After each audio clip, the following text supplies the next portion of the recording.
तो अगले पैनल को मैं आमंत्रित करती हूं। जोरदार तालियों से स्वागत कीजिए डॉक्टर अनिल गौतम जी का। संचालक है गौतम हॉस्पिटल भानु प्रतापपुर के। भानु प्रतापपुर सुदूर अंचल है कांकेर का, जहां वो अस्पताल चला रहे हैं और इस अंचल में स्वास्थ्य सुविधाएं लोगों को मुहैया करवा रहे हैं। अगले हमारे जो मेहमान हैं वो है पंकज कुर्रे जी।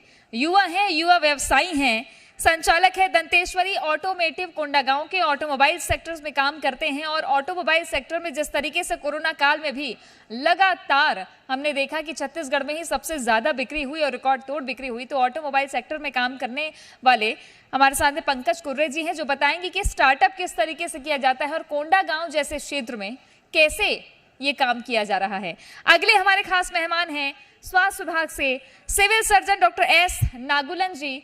जोरदार तालियों से डॉक्टर नागुलन जी का स्वागत करिए। ये बस्तर में सेवाएं दे रहे हैं, किस तरीके की चुनौती है, सिविल सर्जन हैं, एक विशेषज्ञता इनको हासिल है, ये बताएंगे कि क्या चुनौतियां बस्तर में स्वास्थ्य क्षेत्र को लेकर है और कितना काम हो रहा है। मेहमान बेहद खास हैं तो स्वागत भी ससम्मान खास होना चाहिए। और इससे पहले मैं अपनी सहयोगी कीर्ति को चाहूँगी वो मंच पर आएँ और पैनल को ज्वाइन करें। स्वागत की बारी आती है। जी मध्य प्रदेश छत्तीसगढ़ अपने खास मेहमानों का स्वागत कर रहा है और मैं बुलाना चाहूँगी श्याम बिहारी शर्मा जी, सीनियर मैनेजर जी मध्य प्रदेश छत्तीसगढ़। वे आए और अतिथियों का पुष्पगुच्छ देकर सम्मान करें। साथ ही मैं बुलाना चाहूँगी ब्रजेश शर्मा जी को, आरएनएस एडवर्टाइजर से हैं, वो भी आए और मेहमानों का स्वागत करें। ये जो गेस्ट हैं ये बताएंगे कि कोंडागांव में स्वास्थ्य के क्षेत्र में किस तरीके से काम हो रहा है, कितनी चुनौतियां हैं बस्तर अंचल के कोंडागांव में। अस्पताल जो चला रहे हैं डॉक्टर गौतम, उन्होंने कैसे शुरुआत की, भानु प्रतापपुर में जो अस्पताल चल रहा है उसकी क्या खासियत है, कितनी सुविधाएं मिल रही हैं, इलाज को लेकर कितनी चुनौतियां हैं, लोगों को सुविधाएं कितनी मिल रही है और स्वास्थ्य विभाग सरकारी योजनाओं को लेकर किस तरीके से काम कर रहा है, तो इन्हीं को लेकर इस मंच पर हम चर्चा करने जा रहे हैं। स्वागत तीनों मेहमानों का। तालियां बजती रहनी चाहिए क्योंकि ये आपके शहर का सम्मान है, आपके शहर के नागरिकों का सम्मान है। डॉक्टर एस नागुलन जो स्वास्थ्य विभाग में सिविल सर्जन के तौर पर कार्यरत है। अब इस चर्चा को आगे बढ़ाएंगे। बहुत अहम जानकारी इस मंच से निकल कर आने वाली है और जमीन से जुड़ी जानकारी निकलेगी। कीर्ति, ओवर टू यू। बिल्कुल बातचीत का दौर शुरू करेंगे, लेकिन उससे पहले मैं चाहूँगी कि तृप्ति मेरे साथ मंच को साझा करें और बातचीत करेंगे इस खास पैनल से, पूछेंगे वो सवाल जो आपके मन में भी हैं और जानेंगे कि आखिरकार किस तरह से जो ये काम करते हैं वो छत्तीसगढ़ के डेवलपमेंट में आगे बढ़ चढ़ करके हिस्सा ले रहा है। तो बातचीत करते हैं। सबसे पहले बात करेंगे डॉक्टर अनिल गौतम जी से, जो कि डायरेक्टर हैं गौतम हॉस्पिटल के। बहुत स्वागत आपका डॉक्टर अनिल गौतम जी। और सर, आपसे जानना चाहेंगे किस तरह का आपका सफ़र रहा, किस तरह से आपने शुरुआत करी और आज जिस मुकाम पर आप पहुँचे हैं वो कितना खास है। धन्यवाद। मैं डॉक्टर अनिल गौतम भानु प्रतापपुर में हॉस्पिटल का संचालन कर रहा हूँ। मैं तो उत्तर प्रदेश का निवासी हूँ और उत्तर प्रदेश के बीआरडी मेडिकल कॉलेज से अपनी पढ़ाई पूरी की और मैं देखा पढ़ाई पूरी होने के बाद मैंने ये सोचा कि अपने को ऐसे क्षेत्र में काम करना है जहाँ पे स्वास्थ्य की सुविधाएं अच्छी नहीं है या जहाँ पे पहुँच मार्ग नहीं है, बहुत सारे लोगों को सुविधाएं नहीं मिल पा रही हैं, ऐसे क्षेत्र में काम करना है। इसलिए मैं जो है छत्तीसगढ़ आया और सर्वप्रथम जो है दली राजा में शहीद हॉस्पिटल को ज्वाइन किया। वो एक चैरिटेबल हॉस्पिटल था। वहाँ पे कम से कम न्यूनतम दर पे जो है लोगों का इलाज किया जा रहा था और उससे मैंने प्रेरणा लिया। मैंने देखा कि यहाँ पे नक्सल प्रभावित क्षेत्र है, वहाँ पे बहुत सारे दिक्कत है स्वास्थ्य के बारे में, लोगों को जागरूकता की कमी है, क्यों ना और दूरस्थ अंदर के क्षेत्र में जहाँ पे लोग स्वास्थ्य नहीं पहुँचा पा रहे हैं, ऐसे क्षेत्र में काम किया है। इसलिए मैं भानु प्रतापपुर में एक छोटा सा हॉस्पिटल क्लिनिक के रूप में पहले शुरुआत किया। एक झोपड़ी सा था अपना हॉस्पिटल, वहाँ पे शुरुआत किया और लोगों को कम से कम दर पे स्वास्थ्य सेवाएं प्रदान करना की स्टार्ट किया और धीरे धीरे अपना काम बढ़ता गया। अपने साथ के पढ़ने वाले बहुत सारे जो चिकित्सक थे उन्होंने इस काम में प्रशंसा किया और जो है साथ आए और काम को स्टार्ट कराया। कितनी टीम हो गई है अब आपकी? जी, टीम कितनी बड़ी हो गई है आपकी? अभी अपना 100 बेड का हॉस्पिटल है जिसमें कई सारे विभाग हैं, मेडिसिन विभाग है, नेत्र विभाग है, जनरल सर्जरी है और स्त्री रोग विभाग है। अपने यहाँ आईसीयू है और ब्लड मतलब बैंक है। सारी सुविधाएं जो है जी हाँ। वो भानु प्रतापपुर में आप एक साथ मुहैया करा रहे हैं सस्ते दाम पे। जी हाँ। आप समझिए कि उत्तर प्रदेश से एक शख्स जो बस्तर में आकर के सेवा कर रहे हैं, तालियां बजनी चाहिए इनके लिए। डॉक्टर एस नागुलकर, बहुत स्वागत है आपका। आपसे जानना चाहेंगे आप कहाँ के रहने वाले हैं, बस्तर कैसे आना हुआ आपका, और स्वास्थ्य विभाग में किस तरीके की चुनौतियां यहाँ रहती हैं? मैं चेन्नई का निवासी हूँ। मैं आवड़ी जगह से बिलोंग करता हूँ और मैं पहली बार छत्तीसगढ़ 2016 में आया था और बीजापुर ज्वाइन किया था।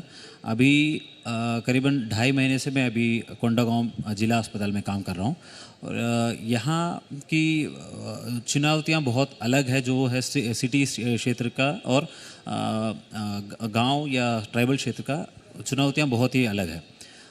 जब मैं बीजापुर ज्वाइन किया था तो वहाँ पे बहुत अंदरूनी इलाका है और वहाँ पे नक्सली प्रभावित इलाका भी है। तो पहली बार हम लोग बॉम्ब ब्लास्ट केसेस ये सब और गन शॉट इंजरीज इसको हैंडल कर रहे थे। फिर धीरे धीरे बहुत सारे इलाज जो मुझे समझ में आया कि बहुत निवासियाँ अपनी जगह से दूर जाने से इनकार कर लेते हैं और इलाज पूरी तरह का जो इलाज उनको मिलना चाहिए वो लेने से इनकार कर देते हैं। फिर धीरे धीरे हम लोग उसके ऊपर काम किए और अभी मैं खुश हूँ कि हम बहुत बड़े बड़े surgeries, major surgeries, cancer surgeries और लैप्रोस्कोपिक, जो मैं उसमें स्पेशलिस्ट हूँ, मिनिमल इन्वेसिव सर्जन, जो laparoscopic procedures, major laparoscopic surgeries भी बीजापुर और अभी कोंडागांव में ऑलरेडी स्टार्ट हो गया और हम लोग उस पर कर रहे हैं। एक सिविल सर्जन अगर आप होते हैं, लोगों का विश्वास जीतना बहुत बड़ी बात होती है ताकि लोग आप पर भरोसा करें, आपके पास इलाज के लिए आए। तो वो विश्वास कैसे जीता? क्योंकि अगर आप एक अलग जगह से आते हैं, सबसे पहले तो एक वो बड़ा फैक्टर बन जाता है कि लोग जल्दी आप पर भरोसा नहीं करते, और डॉक्टर्स पर भरोसा करना यानी कि अपना पूरा जीवन एक डॉक्टर के ऊपर समर्पित कर देना। तो किस तरह से वो भरोसा आपने जीता? ये एक बहुत अलग फीलिंग है डॉक्टर बनना। तो जैसे सर्जन बन जाते हैं तो हमको एक अलग एडवांटेज मिलता है, किसी को बचाने का अंत समय तक हमें हमारे पास एक मौका रहता है कि हम उनको बचा सकते हैं करके। तो ये वाला मेरे पास एडवांटेज था और मैं बहुत पहले से ही मेरा इसमें अटैचमेंट था। तो मेरा और पब्लिक के साथ धीरे धीरे अटैचमेंट बढ़ते गया और हर डॉक्टर का एक क्वालिटी होता है। तो इसमें सर्जरी के अलावा हमें उनके साथ रिलेशनशिप भी बनाना पड़ता है। मैं समझता हूँ कि मेरा रिलेशनशिप मेरे पब्लिक के साथ अच्छा है। तो ये कारण हो सकता है कि मेरे पास ज़्यादा मरीज आते हैं और उसके अलावा उनके ट्रीटमेंट और उनका जो सक्सेस रेट रहता है वो भी थोड़ा मैं समझता हूँ कि अच्छा है। और आप चेन्नई से आते हैं तो थोड़ी बहुत यहाँ की लैंग्वेज भी समझ लेते होंगे। हाँ जी, हाँ जी, हाँ। गोंडी थोड़ा बात कर लेता हूँ। अभी हेल्प भी कोशिश कर रहा हूँ यहाँ कोशिश कर रहे हैं। पंकज जी, आपकी तरफ आना चाह रही हूँ मैं।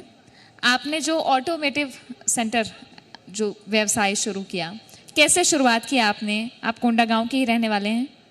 मैं वैसे जांगी चांपा का रहने वाला हूँ और मैं बहुत छोटे से मैं 1500 की नौकरी किया करता था। मेरी एजुकेशन एवरेज हुई है।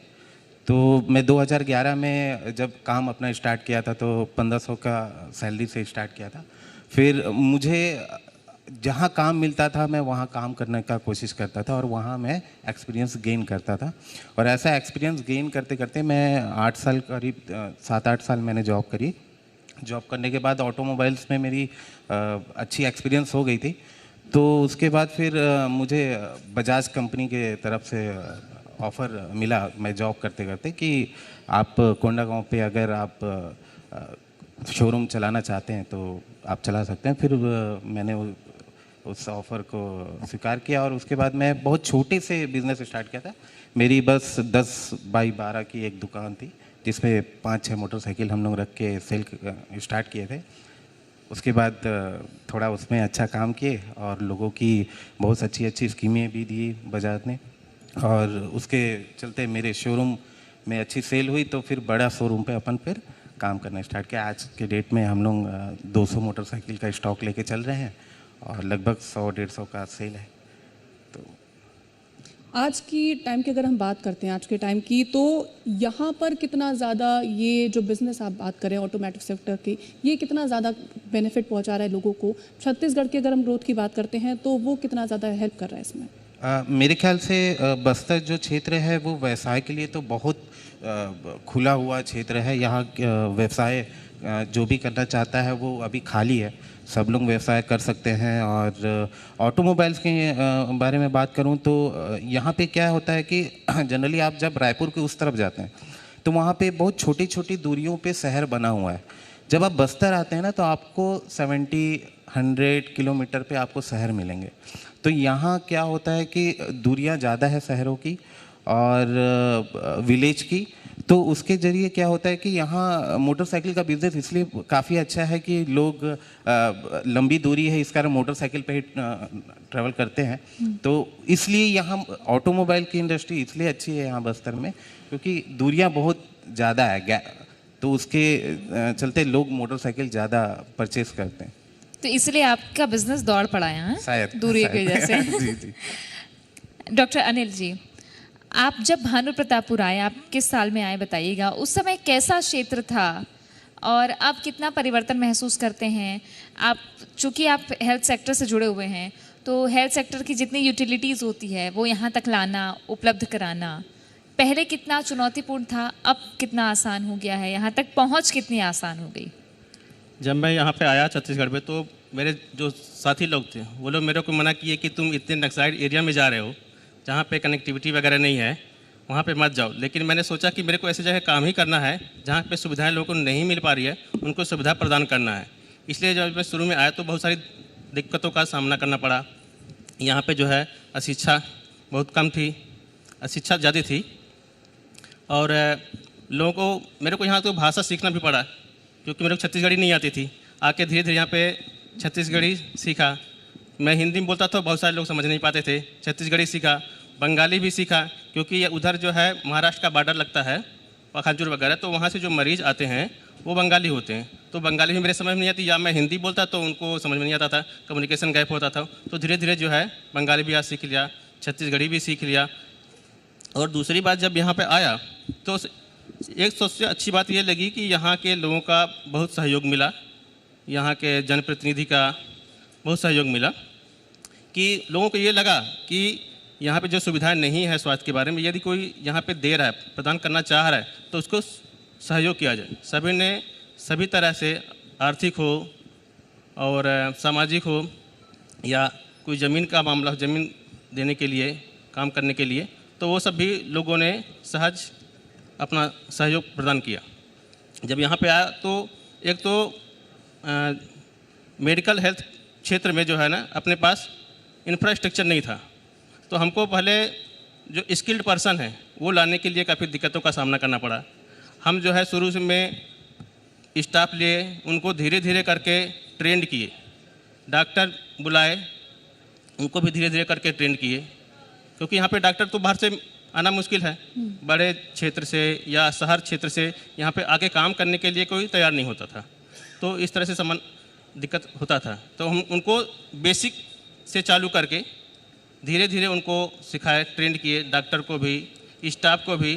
और धीरे धीरे जब लोगों ने देखा कि ये काम अच्छा चल रहा है, लोगों को इसमें सहयोग मिल रहा है, फ़ायदा भी हो रहा है, तो मेरे जो दोस्त लोग थे उन्होंने बोला कि अनिल मैं भी आ जाता हूँ तुम्हारे इस काम में सहयोग देने के लिए। तो मेरे दोस्त जितेंद्र उपाध्याय, अनीता जायसवाल, ये सब लोग आए और उन्होंने मेरे काम को जो मैंने आगे बढ़ाया थोड़ा सा था उसको उन्होंने और आगे बढ़ाया।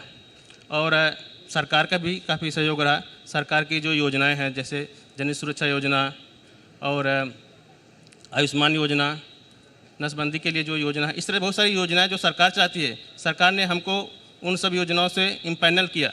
तो लोगों को जिनके पास पैसे की कमी है, जो पैसा खर्च नहीं कर सकते, बड़े अस्पताल में नहीं जा सकते, हम वो सुविधाएं भानु प्रतापपुर में स्थापित किए और लोगों को इन योजनाओं के माध्यम से निःशुल्क जो है इलाज प्राप्त हुआ और वो अच्छे से खुश होकर ठीक होकर जाते हैं।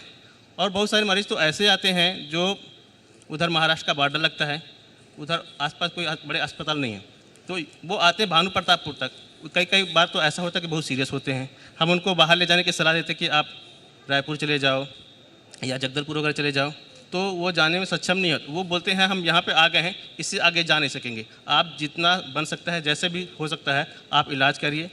हम यदि जीवित बच गए तो अच्छी बात, नहीं बचेंगे तो कोई बात नहीं, लेकिन हमारी क्षमता नहीं है, सामर्थ्य नहीं है आगे जाने के लिए, तो इस बात बहुत सारी दिक्कत होता है। कई बार हमको जो है ना इधर CRPF और BSF के कैंप पे उन लोगों से भी काफ़ी सहयोग मिलता है। जैसे ब्लड बैंक है अपने हॉस्पिटल में, तो हमको ब्लड कलेक्शन के लिए जो है कैंप करना होता है, तो वो लोग स्वेच्छा से खुद ही बोलते हैं ब्लड कलेक्शन के लिए और कैंप लगवाते हैं। मतलब स्वास्थ्य के क्षेत्र में भी आप लगातार सेवा भी कर रहे हैं, ब्लड कैंप्स लगाना, ये सारी चीज़ें।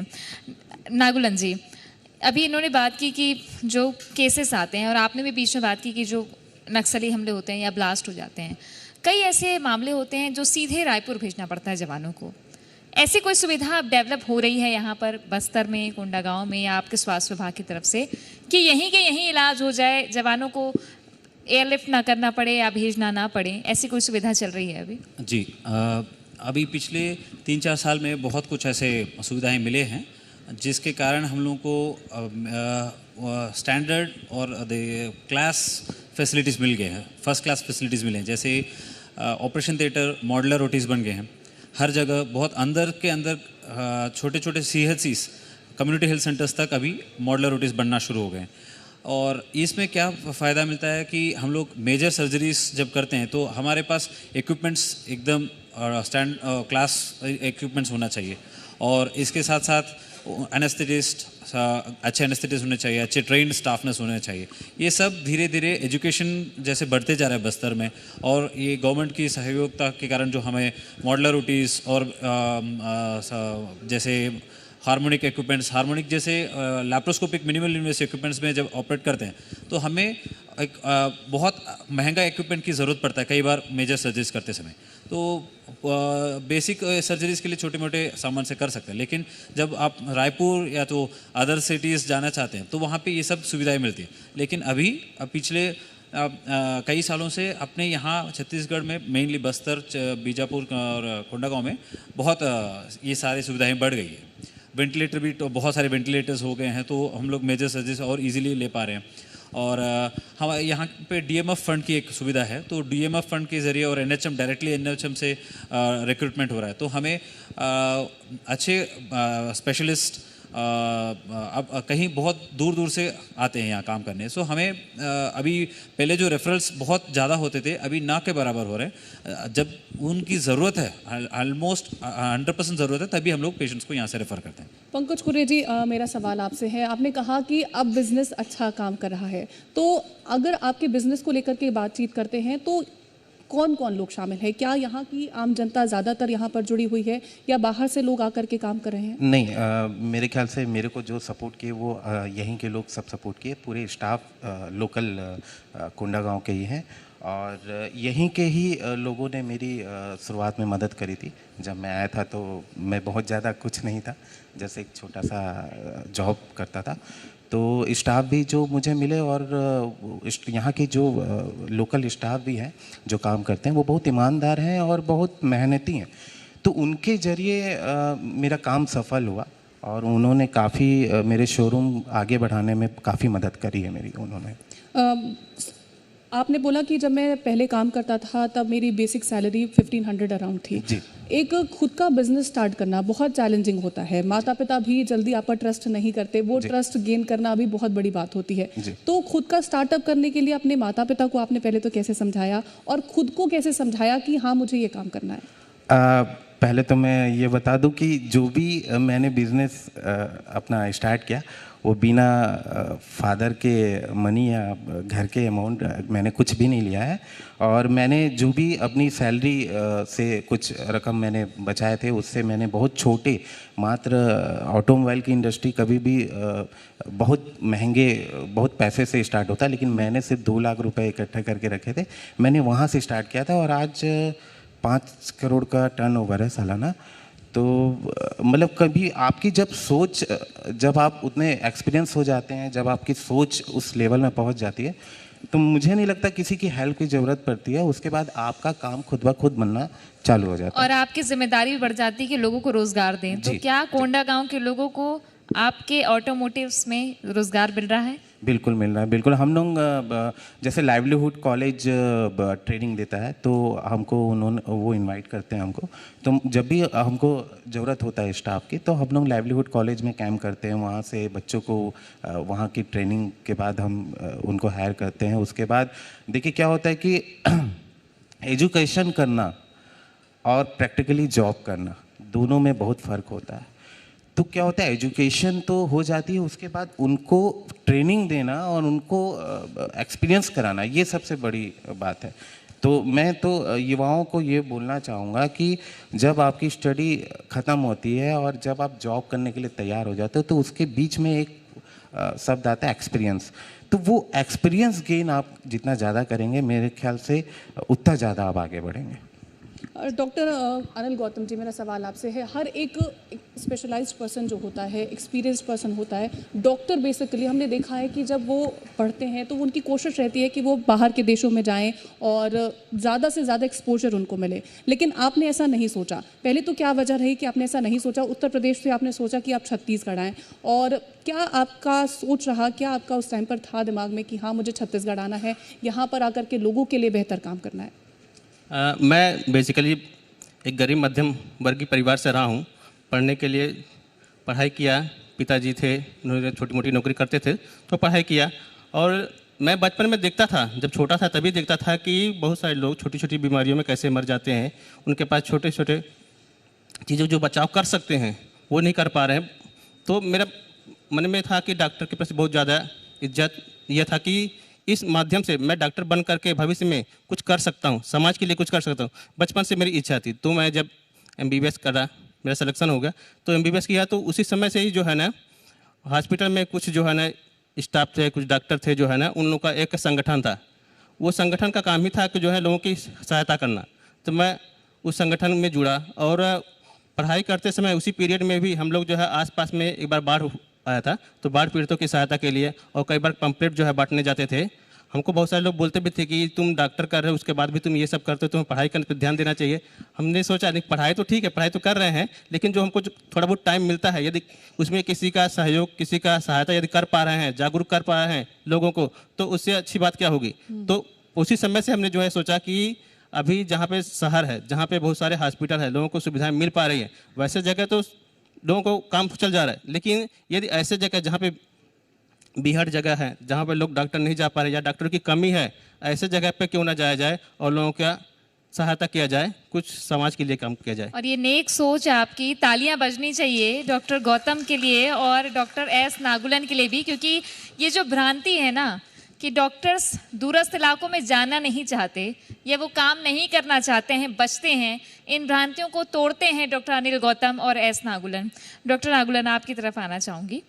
आप चेन्नई को ऐसे ही कहा जाता है कि हेल्थ का हब है, वहाँ से आपने क्या सीखा और यहाँ हेल्थ को लेकर कितनी चुनौतियाँ हैं, यहाँ इम्प्लीमेंट करने की कितनी कोशिश करते हैं, स्वास्थ्य विभाग कैसे प्लान्स तैयार कर रहा है, उसमें आप जैसे डॉक्टर्स की क्या भूमिका होती है? जी, चेन्नई और यहाँ जो छत्तीसगढ़ का हेल्थ सिस्टम में बहुत अंतर है अभी के सिचुएशन में, क्योंकि वो चेन्नई में स्टैंडर्ड ऑफ लिविंग बहुत बढ़ गया है और वहाँ पे मार्केटिंग बहुत हो गया है। एंड सो इसके कारण क्या हो गया कि वहाँ प्राइवेटाइजेशन बहुत हो गया।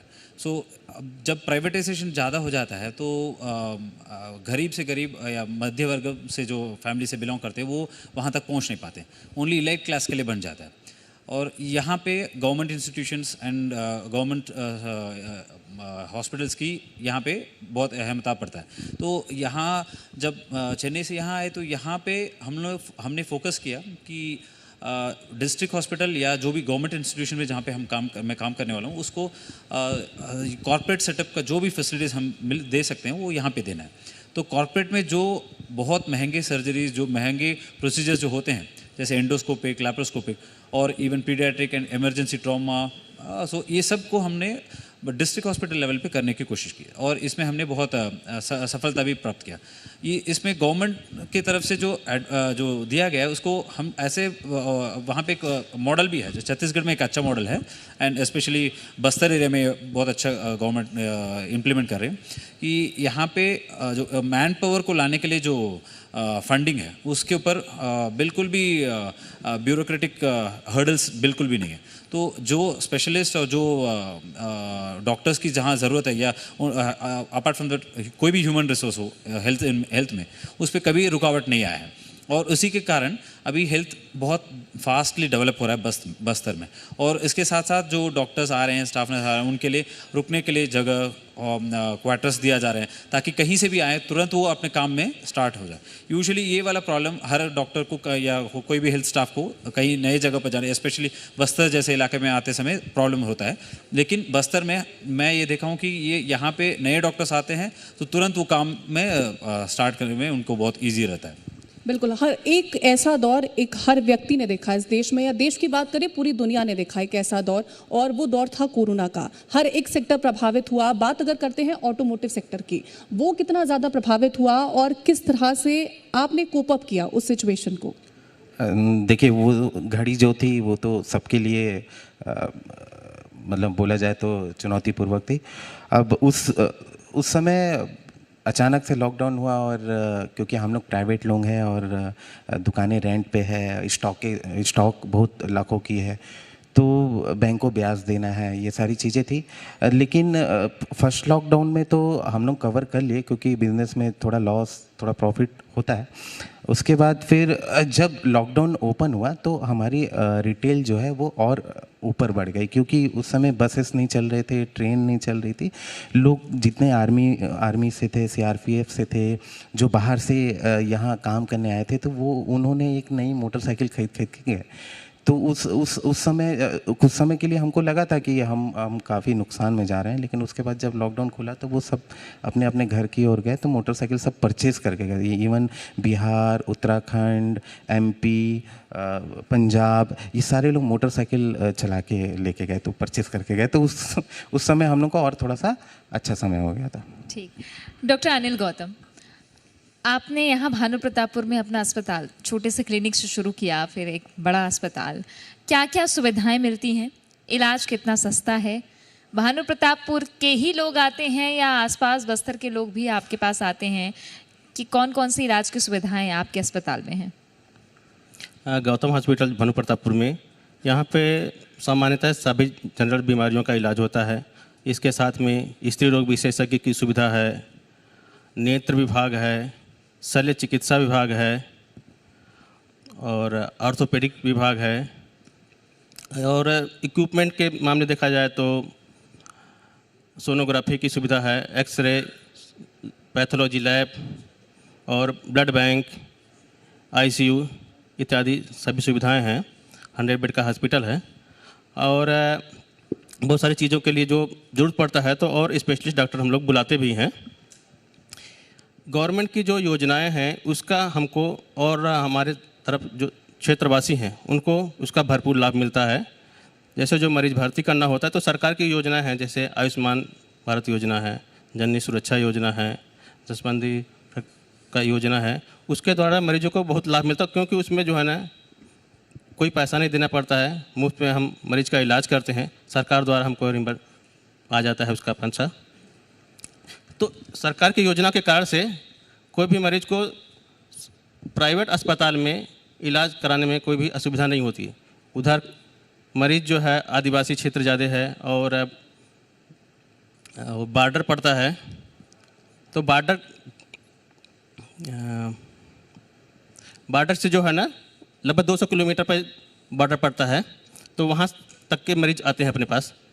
लोकल के तो मरीज आते ही हैं, साथ में दूर दूर तक के मरीज आते हैं। सरकार की योजना के कारण से किसी को झिझक नहीं होती है कि यहाँ पे इलाज कराएंगे तो पैसे का कुछ बर्डन होगा, कोई टेंशन होगा। और जैसे ब्लड बैंक है अपने पास, तो वहाँ पे ब्लड हमेशा अवेलेबल रहता है। कुछ समाज सेवी संगठन हैं, वो लोग इसमें हमेशा मदद करते हैं, हमेशा तैयार रहते हैं कि कभी किसी को ब्लड की कमी हुआ तो हम तुरंत आ जाएंगे देने के लिए। और जो कैंप हैं गवर्नमेंट के, जैसे BSF हो गए, CRPF हो गए, वो लोग भी हमेशा तैयार रहते हैं ब्लड वगैरह देने के लिए। तो इधर जैसे बहुत सारे मरीज़ जिनको खून की कमी है, या कभी एक्सीडेंट वगैरह हो गया, बहुत ज़्यादा खून निकल गया, या कई बार डिलीवरी में बहुत ज़्यादा रक्तस्राव हो गया, तो ऐसे मरीज़ के लिए जो है ना काफ़ी ज़रूरी हो जाता है ब्लड चढ़ाना, और वो तुरंत हम लोग प्रदान करते हैं। डॉक्टर एस नागुलन जी, मेरा सवाल आपसे है, अगर हम स्मार्ट सिटीज़ की बात करते हैं वहाँ पर हर तरह की सुविधा है, लेकिन अगर हम बस्तर की बात करें, कोंडागांव की बात करें, यहाँ वो सुविधाएं नहीं हो पाती, स्किल्ड लोग नहीं मिल पाते हैं। तो उम्मीदें आपकी क्या हैं? आप उन लोगों से क्या कहेंगे जिनके पास नॉलेज भरपूर है और वो खुद चाहते हैं कि उन्हें एक बेहतर नौकरी मिले, लेकिन वो बस्तर की बात करें वो यहाँ तक नहीं पहुँच पा रहे, कोंडागांव नहीं पहुँच पा रहे, तो उन लोगों से आप क्या कुछ कहेंगे कि वो यहाँ पर आएँ, यहाँ की जनता के स्वास्थ्य के लिए काम करें? जी ज़रूर, मैं ये कहना चाहूँगा कि जहाँ भी बड़े सिटीज़ हो या अपकमिंग सिटीज़ हो, जहाँ पे डॉक्टर्स हो, स्टाफ नर्स हो, या हेल्थ रिलेटेड जो भी स्टाफ है, मैं उनसे ये निवेदना करता हूँ कि वो बस्तर में एक बार आएँ, बस्तर की खूबसूरती देखें, यहाँ की स्थिति भी देखें कि कई गंभीर मरीज हैं, जो गंभीर भी है और छोटे भी बीमारी के लिए भी बहुत वो जख्म हो जाते हैं उसमें। तो मैं ये चाहता हूँ कि यहाँ, और आपने जो बोला स्किल का, यहाँ पे स्किल की कोई कमी नहीं है। वो तो जैसे अपने अदर एंटरप्रेन्योर भी बोले थे कि यहाँ पे स्किल की कुछ भी कमी नहीं है, और इनको बस ट्रेनिंग की ज़रूरत पड़ता है। और जो अगर एडमिनिस्ट्रेशन बहुत अच्छा है, हमारे जिला अस्पताल कोंडागांव का एडमिनिस्ट्रेशन बहुत अच्छा है, तो ये ट्रेनिंग शुरू से ही स्टार्ट कर देते हैं। जैसे इससे पहले भी बीजापुर में भी करते थे, वहाँ पे भी जो एडमिनिस्ट्रेशन के ज़रिए प्रॉपर स्किल्ड मैन पावर लाना बहुत इंपॉर्टेंट है कोई भी हॉस्पिटल को अच्छे से चलाने के लिए। तो ये वाला पहले से यहाँ चल रहा है अच्छे से, और अब मिनिमम 3 to 6 मंथ्स में बहुत एक गुड क्वालिटी आईसीयू स्टाफ मिल जाते हैं, good quality OT staff, operation theatre के स्टाफ मिल जाते हैं। तो यहाँ पे ऐसा कुछ नामुमकिन चीज़ है ही नहीं कि, क्योंकि हमारे हॉस्पिटल के लिए रायपुर से भी पेशेंट्स आते हैं, जगदलपुर से पेशेंट्स आते हैं। मतलब आप समझिए कि जो यहाँ पे एक विकेंद्रीकरण हो रहा है कि बस्तर से लोग रायपुर ना जा करके रायपुर से भी लोग बस्तर में आ रहे हैं अब इलाज करवाने के लिए, क्योंकि अब आधुनिक सुविधाएं सरकारी अस्पतालों में मिल रही है। कारोबार की अगर बात करें पंकज जी, आपने ऑटोमेटिव सेक्टर में आज करोड़ों का टर्नओवर है आपका, शानदार बिजनेस चल रहा है, क्या डिस्काउंट भी देते हैं अपने कोंडागांव के लोगों को आप? जी जी बिल्कुल देते हैं, बिल्कुल देते हैं। आगे के क्या प्लान्स है? युवाओं को क्या कहना चाहेंगे आप कि स्टार्टअप करना हो, एंटरप्रेन्योरशिप करना हो, भले आपने शिक्षा नहीं ग्रहण की हो, या अगर शिक्षित भी हैं तो नौकरी नहीं मिल पा रही है, तो कैसे शुरुआत करनी चाहिए? बिजनेस के लिए क्या एक विल पावर होनी चाहिए, क्या होनी चाहिए?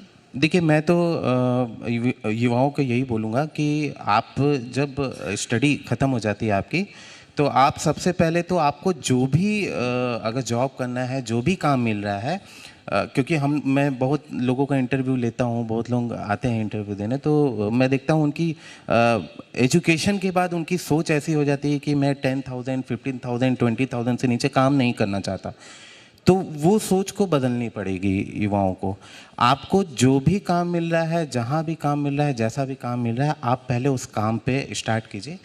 स्टार्ट करते करते उस काम को इतना एक्सपीरियंस ले लीजिए कि आप उसी काम के दौरान टॉप में पहुंच जाएंगे आप।